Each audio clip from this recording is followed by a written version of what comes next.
अस्सलामुअलैकुम एवरीवन। उम्मीद है आप सब बिल्कुल ठीक होंगे। आज की इस वीडियो में मैं आपको सब्ट्रैक्शन ऑफ अनलाइक फ्रैक्शन सिखाने वाली हूँ। ठीक है, अनलाइक फ्रैक्शन क्या होता है? जब हमारे फ्रैक्शंस के डिनोमिनेटर सेम नहीं होते। ठीक है, यहाँ पर हमारा डिनोमिनेटर क्या है 10 और दूसरी फ्रैक्शन में क्या है 15। तो 10 और 15 सेम नहीं है तो ये हमारी अनलाइक फ्रैक्शन होगी। ठीक है, न्यूमरेटर हमारा ऊपर वाला नंबर होता है और डिनोमिनेटर हमारा नीचे वाला नंबर होता है। ठीक है, तो जब हमारे डिनोमिनेटर सेम नहीं होते तो वो हमारी अनलाइक फ्रैक्शन बन जाता है। अब हम अपना क्वेश्चन सॉल्व करते हैं। ठीक है, हमारा पहला स्टेप है एलसीएम। ठीक है, सबसे पहले हमने एलसीएम लेना है। जब हमारे डिनोमिनेटर सेम नहीं होते फ्रैक्शन में और हमें सब्ट्रैक्ट करना होता है तो हम क्या लेते हैं? सबसे पहले एलसीएम लेते हैं। तो हम 10 और 15 का, हमारे जो डिनोमिनेटर्स हैं उनका एलसीएम लेंगे। 10 और 15 डिनोमिनेटर्स का एलसीएम लेंगे। सबसे पहले हम छोटे टेबल से स्टार्ट करते हैं। 2 के टेबल में 10 कब आता है? 2 5 ज़ा 10 आता है। 15 हम नीचे उतार लेंगे। अब जो है वो ये दोनों 2 के टेबल में नहीं आते तो अब हम 3 के टेबल से करेंगे। 5 ऐसे टेज उतार लेंगे क्योंकि 5 भी 3 के टेबल में नहीं आता। तो 15 आता है। 3 5 ज़ा 15 आता है। अब हम जो है वो 5 के टेबल से करेंगे। 5 1 ज़ा 5, 5 1 ज़ा 5। ठीक है, अब हमारा ये सॉल्व हो गया एलसीएम। अब हम अपने इन तीनों नंबर को मल्टीप्लाई कर लेंगे। 2 3 ज़ा, इनको हम नीचे उतार लेंगे।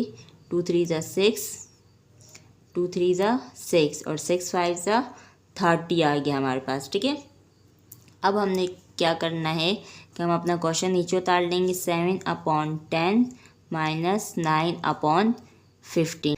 अब हमारे पास 30 आ गया। ठीक है, एलसीएम हमने देखना है कि 10 के टेबल में 30 कब आता है और 15 के टेबल में 13 कब आता है। ठीक है, हमने डिनोमिनेटर में देखना है। तो 10 के टेबल में 30 आता है 3 पर और 15 के टेबल में 30 आता है 2 पर। ठीक है, 10 के टेबल में 30 आता है 3 पर। ये 0 गलती से लग गया, इसको हम कट कर लेंगे। ठीक है, 10 के टेबल में 30 आता है 3 पर और 15 के टेबल में 30 आता है 2 पर। ठीक है, तो अब हम नीचे वाले नंबर को जब मल्टीप्लाई करेंगे ना, जिस नंबर से 10 को हमने 3 से किया, तो इसी तरह हम जो है वो ऊपर भी इसी नंबर से मल्टीप्लाई करेंगे। और नीचे वाला नंबर हमारा 2 है तो हम इसको भी ऊपर 2 से ही मल्टीप्लाई करेंगे। ठीक है, तो हम नीचे जिस नंबर को मल्टीप्लाई करेंगे उसी नंबर से हमें ऊपर भी मल्टीप्लाई करना पड़ेगा। ठीक है, यहाँ पर हमने 2 से मल्टीप्लाई किया तो ऊपर भी हमें 2 से ही मल्टीप्लाई करना होगा। ठीक, अब हम जो है वो 7 को 3 से मल्टीप्लाई करेंगे। 7 3 से हमारे पास आ जाएगा 21। ठीक है, और 10 3 से हमारे पास आ जाएगा 30। बीच में माइनस का साइन है, हम यहाँ माइनस लिख देंगे। 9 2 से हमारे पास आ जाएगा 18, पास आ जाएगा 30। ठीक है, अब हमारे डिनोमिनेटर सेम है। ठीक है, हमारी इस फ्रैक्शन में भी 30 लिखा हुआ है, दूसरी फ्रैक्शन में भी 30 लिखा हुआ है। तो जब हमारे डिनोमिनेटर सेम होते हैं तो हम उनको एक ही बार लिखते हैं। ठीक है, हम इस तरह से एक लाइन लगाएंगे और 30 एक ही बार लिख देंगे। और जब हमारे न्यूमरेटर से इनको हम लिख देंगे 21, साइन हमारे पास माइनस का आ गया और 18 आ गया। ठीक, अब हमने 21 में से 18 को माइनस करना है, 30 हम यहाँ लिख देंगे। सही, 21 में से हमने 18 माइनस करना है तो हमारे पास 3 आ जाएगा। ठीक है, और फिर यहाँ 30 है हमारा डिनोमिनेटर तो हम 30 लिख देंगे। ठीक, अब हमने जो है वो देखना है कि ये दोनों नंबर एक टेबल में आते हैं 3 और 30। तो जी बिल्कुल आते हैं, ये कट हो सकते हैं। 3 1 ज़ा 3 आ गया और 3 10 ज़ा 30 आ गया। तो हमारे पास क्या आ गया? 1/10 आ गया। अब ये मज़ीद कट नहीं हो सकते तो 1/10 हमारा आंसर आ गया। ठीक है, अब हम अपना दूसरा क्वेश्चन सॉल्व करते हैं। हमारा दूसरा क्वेश्चन है 3/4 माइनस 2/5। ठीक है, हमारे डिनोमिनेटर्स चेंज है तो हमने लेना है एलसीएम। 4 और 5 का हम एलसीएम लेंगे। सबसे पहले हमारा अनलाइक फ्रैक्शन में यही काम होता है, जब हम अनलाइक फ्रैक्शन को सब्ट्रैक्ट करते हैं, हमारा जब डिनोमिनेटर्स चेंज होते हैं तो हमें सबसे पहले एलसीएम ही लेना होता है। तो 2 के टेबल में 4 कब आता है? 2 पर आता है। 5 हम वैसे ही उतार लेंगे। अब हम देखेंगे 2 के टेबल में 2 कब आता है? 2 1 सा आता है 2। 5 हमने उतार लिया। अब हम करेंगे 5 से 5 1 ज़ा 5 आ गया। अब हमने इन तीनों नंबर्स को मल्टीप्लाई करना है। 2 2 ज़ा 4, 4 5 ज़ा 20। तो हमारे पास जो हमारा एलसीएम है वो क्या आ गया? 20 आ गया। ठीक है, 2 2 ज़ा 4 और 4 5 ज़ा 20 आ गया।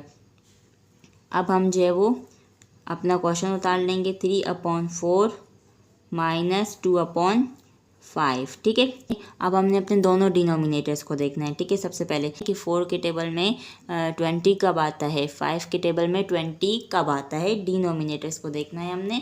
तो 4 के टेबल में 20 कब आता है 4, 5 पर आता है 20, 5 के टेबल में 20 कब आता है 5, 4 पर आता है 20। ठीक है, अब हम नीचे जिस नंबर से मल्टीप्लाई करेंगे ऊपर भी हमें उसी नंबर से मल्टीप्लाई करना होगा।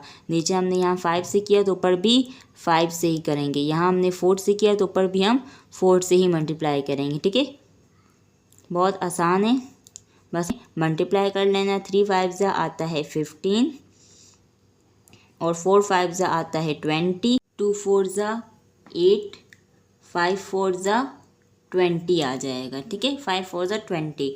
अब हमारे डिनोमिनेटर सेम है, तो अब हमने क्या करना है कि हमारे जो डिनोमिनेटर सेम है उनको हमने एक ही बार लिख देना है। 20 20 है तो हमने 20 को हमने 20 को 20 से माइनस नहीं करना, क्योंकि बीच में माइनस का साइन है ना, तो हमने 20 को आपस में इन दोनों को माइनस नहीं करना, हमने इनका कॉमन ले लेना है। ठीक है, 20 20 सेम हो गए तो हम एक लाइन लगा देंगे और यहाँ पर हम क्या लिख देंगे 20 बस 20 का हम कॉमन ले लेंगे तो 20 हम एक ही बार लिख देंगे। ठीक है, अब हमने 15 लिख देना है जो हमारा न्यूमरेटर है, माइनस और 8 हमारा न्यूमरेटर। ठीक है, हमने 15 में से 8 को माइनस करना है, 15 में से हमने 8 को माइनस किया तो हमारे पास 7 आ गया। ठीक है, और हमारा डिनोमिनेटर 20 था, हमारे डिनोमिनेटर 20 आ गया और न्यूमरेटर 7 आ गया।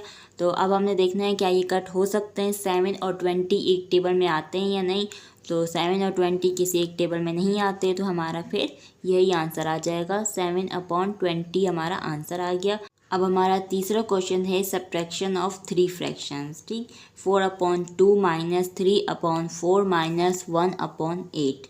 अब हमारे जो 3 डिनोमिनेटर्स हैं, हमने इन तीनों का एलसीएम लेना है। 2 4 और 8 का हमने ले लेना है एलसीएम। ठीक है, जब भी हमारे डिनोमिनेटर सेम नहीं होंगे फ्रैक्शंस में तो हमने हमेशा एलसीएम पहले लेना है। तो 2 4 और 8 का ले लेंगे एलसीएम। 2 1 ज़ा 2, 2 2 ज़ा 4, 2 4 ज़ा 8, 1 वैसे ही आ जाएगा। 2 1 ज़ा 2, 2 2 ज़ा 4। ठीक, 1 वैसे ही उतार लेंगे और 2 1 ज़ा 2। अब हमारे पास ये जो 2 आए हैं 3, इनको हमने मल्टीप्लाई करना है। 2 2 ज़ा 4, 4 2 ज़ा 8, तो 8 हमारा एलसीएम आ गया। ठीक है, अब हमने क्या करना है, अपना पूरा क्वेश्चन उतार लेंगे हम। पूरा क्वेश्चन उतारने के बाद अब हमने देखना है कि हमारे जो डिनोमिनेटर्स हैं इनमें 8 कब आता है। पहले हमारा क्या है डिनोमिनेटर 2 के टेबल में हमारा 8 कब आता है। जो हमने एलसीएम लिया है वो नंबर हमने देखना है, वो क्या है 8। ठीक है, हमने देखना है 2 के टेबल में 8 कब आता है। तो 2 के टेबल में 8 2 4 ज़ा आता है। 4 के टेबल में 8 कब आता है 4 2 ज़ा आता है। 8 के टेबल में 8 कब आता है 8 1 पर आता है। ठीक है, तो अब हमने जैसे पिछले क्वेश्चन में किया था, नीचे हम जिस नंबर से मल्टीप्लाई करेंगे ऊपर न्यूमरेटर में भी हम उसी नंबर से ही मल्टीप्लाई करेंगे। ठीक है, यहाँ पर हम लिख देंगे 4, नीचे हमने 4 से मल्टीप्लाई किया क्योंकि 2 4 ज़ा 8 आता है। अब 4 के टेबल में जो है वो 4 2 पर 8 आता है, इसलिए हम ऊपर भी 2 से ही मल्टीप्लाई कर देंगे। 8 के टेबल में 1 पर आता है 8, इसलिए हम ऊपर भी 1 से ही मल्टीप्लाई कर लेंगे। सिंपल है, नीचे जिस नंबर से मल्टीप्लाई होगा ऊपर भी उसी नंबर से ही मल्टीप्लाई होगा। ठीक है, अब हम क्या करेंगे मल्टीप्लाई कर लेंगे। 4 4 ज़ा क्या आता है 16 आता है। 2 4 ज़ा क्या आता है 8 आता है, माइनस का साइन आ जाएगा।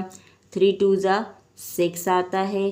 4 2 ज़ा 8 आता है, 8 लिख देंगे। 1 1 ज़ा 1 लिख देंगे और 8 1 ज़ा 8 लिख देंगे। ठीक, अब हमारे डिनोमिनेटर सेम है, तो जब हमारे डिनोमिनेटर सेम हो जाते हैं तो हम उनको एक ही बार लिख देते हैं। सही है, हम एक ही बार अपने डिनोमिनेटर्स लिख देंगे इस तरह से लाइन लगाकर। 8 हम बस एक बार लिख देंगे। ठीक है, जस्ट 1 टाइम। अब हमारे जो न्यूमरेटर्स हैं 16 6 और 1, इनको हम ऊपर लिख देंगे। ठीक है, न्यूमरेटर्स में 16 माइनस 6 माइनस 1। ठीक है, अब हमने इन तीनों को माइनस करना है।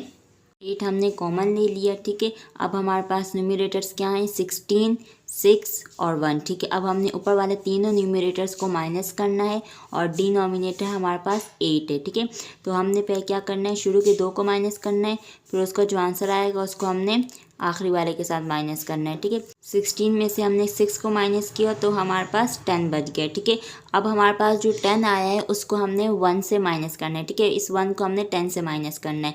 10 माइनस 1 हमारे पास आ गया 9। ठीक है, तो हम यहाँ पर क्या लिख देंगे 9। ठीक है, बहुत आसान है। पहले शुरू के 2 नंबर को माइनस करना है, फिर उसमें से जो आंसर आएगा उसको हमने तीसरे वाले नंबर के साथ माइनस कर देना है।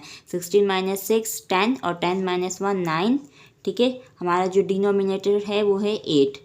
अब हमने देखना है 9/8 हमारा बन गया। ठीक है, अब हमने देखना है कि क्या 9 और 8 किसी एक टेबल में आते हैं या नहीं।